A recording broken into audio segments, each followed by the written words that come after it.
datang setelah pengajaran para nabi itu dibengkokkan. Berkata Tuhan, Tuhan akan masuk ke dalam kerajaan sorga, melainkan mereka yang melakukan kehendak Bapa. Kehendak apa yang dimaksud?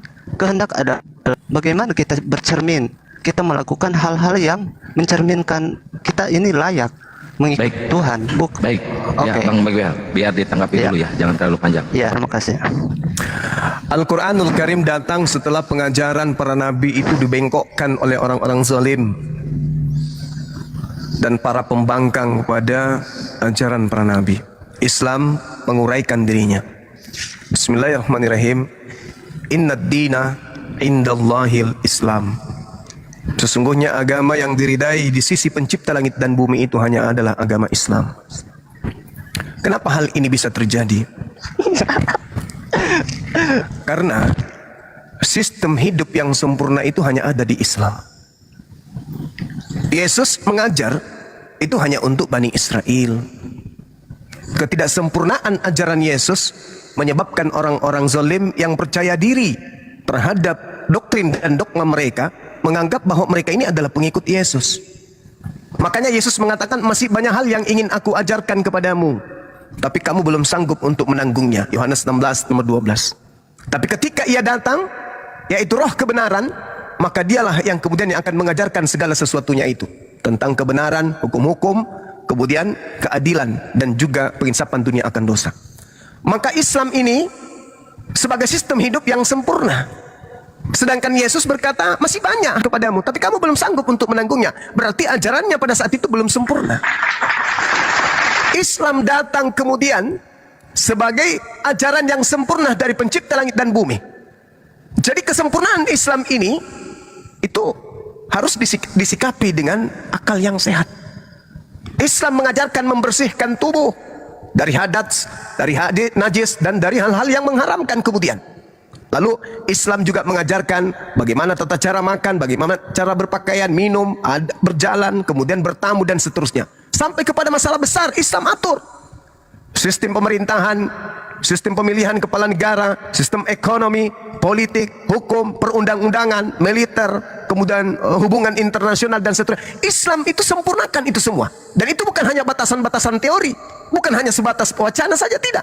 Melainkan sesuatu yang diterapkan kemudian sudah hampir 14 abad lamanya. Dan persisnya sejak berdirinya kemudian sampai hari ini, sistem itu masih berlaku sampai hari kiamat. Lalu bagaimana dengan ajaran yang kemudian datang kepada Yesus? Yesus sendiri menorehkan satu yang sangat pahit. Contoh ketika dia berpesan kepada orang-orang Yahudi, jangan kamu memberikan barang yang kudus kepada anjing, dan jangan kamu melemparkan mutiaramu kepada babi, supaya kamu jangan diinjak-injak sukinya. Lalu ia berbalik mengoyak kamu. Inilah yang terjadi. Jadi orang Yahudi dilarang kemudian melemparkan apa yang suci di hadapan mereka kepada anjing. Siapa anjing itu? Non-Yahudi. Siapa babi itu? Non-Yahudi. Maka mereka murid-murid Yesus dilarang kemudian mengajar orang-orang Roma dan orang-orang Yunani.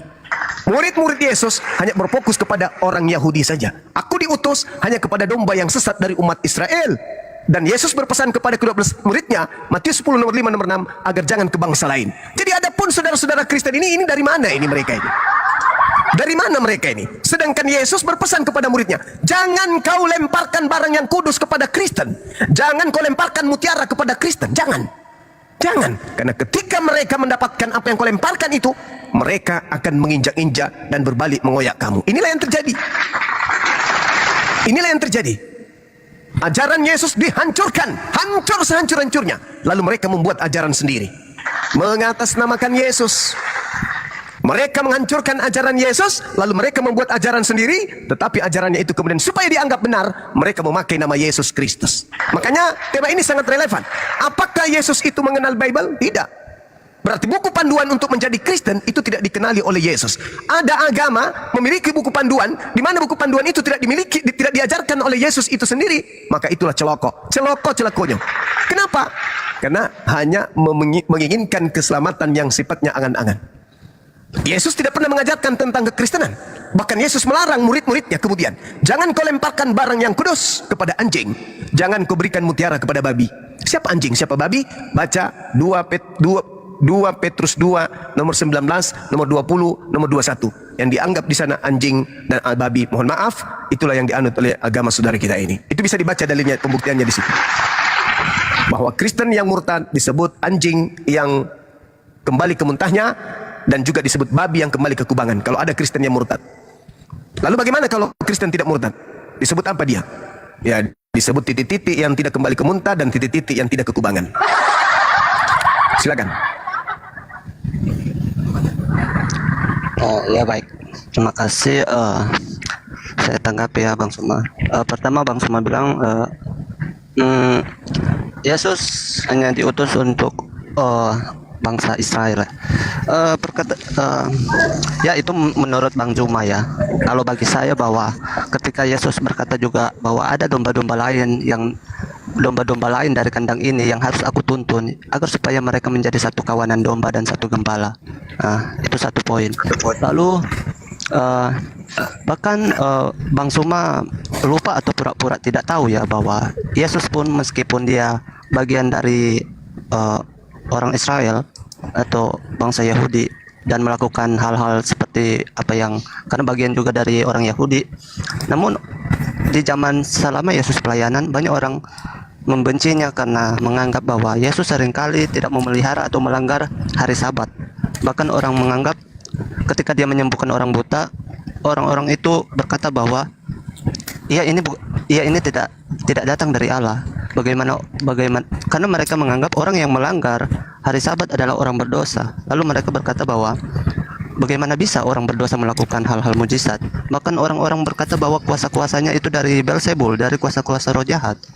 Jadi kalau abang bilang Bani Yesus hanya untuk Bani Israel, bahkan orang-orang Yahudi membencinya karena banyak hal yang dilakukan Yesus itu di luar konteks keyahudian, begitu.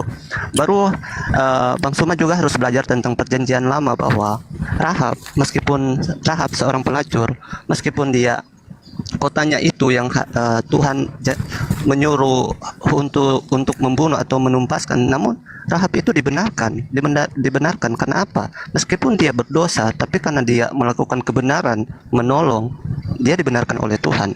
Lalu kemudian Bang Suma harus belajar tentang Ayub. Ayub itu bukan bangsa dari Israel. Ayub itu keturunan dari Esau. Jadi kenapa? Bahkan di Alkitab berkata bahwa Ayub orang yang saleh dan dibukukan sebagai nabi. Dia bukan dari keturunan Israel, namun dia menjadi nabi. Karena apa? Kesalehan. Jadi kalau Bang Suma tuntut bahwa Yesus itu hanya untuk Bani Israel, bahkan termasuk dibenarkan walau bukan dari bangsa Israel. Lalu Abang Zuma juga tahu atau tidak pura-pura tahu bahwa kota Niniwe, kota yang kejam, musuh orang Israel. Namun Tuhan menyuruh seorang nabi untuk mempertobatkan mereka. Bagaimana kota Niniwe yang adalah musuh Israel, namun Tuhan ingin menyelamatkan mereka dengan mengutus seorang nabi. Nabi apa namanya itu? Nabi Nuh. Bukan Yunus.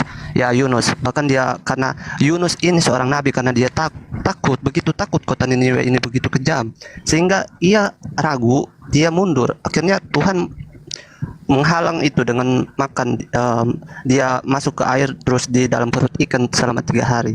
Jadi sebenarnya konteks dari abang bilang bahwa Yesus hanya untuk Bani Israel itu ya menurut Abang Zuma ya. Kalau bagi saya beda. Lalu Abang Zuma juga harus tahu bahwa tentang kisah Musa. Kisah Musa membuat hukum Taurat. Yang pertama 2 loh batu. Yang pertama kan dibuat oleh tangan Tuhan itu sendiri. Tuhan yang menulis. Namun karena habis membuat 2 loh batu pertama, Musa turun, ternyata orang-orang Israel telah menyembah emas, patung yang dibuat oleh Harun. Maka dipecahkanlah loh batu pertama.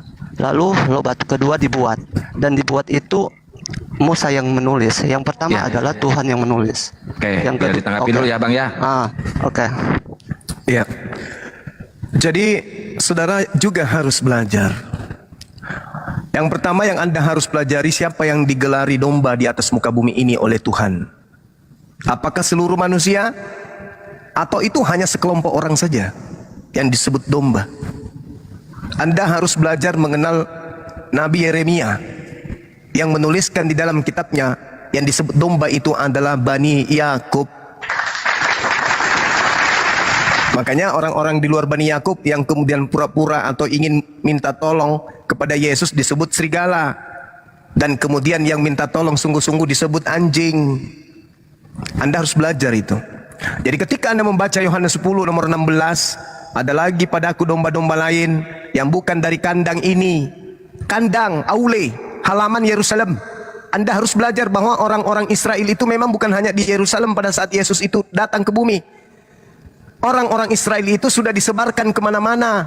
Yehezkiel 5 nomor 12, sepertiga daripadamu akan mati kena sampar, sepertiga daripadamu akan tewas dimakan pedang, sepertiga lagi akan aku hamburkan ke seluruh mata penjuru angin. Jadi Bani Israel itu, domba-domba itu sudah berserak kemana-mana. Bukan, Yesus mengatakan masih ada lagi domba-domba lain yang bukan dari kandang ini. Domba-domba itu harus kutuntun. Harus kutuntun domba-domba itu. Makanya muridnya disuruh kemana? Ke domba-domba. Jangan ke bangsa lain, tapi pergilah kepada domba-domba yang sesat dari umat Israel. Itulah yang dimaksud domba di luar daripada kandang ini.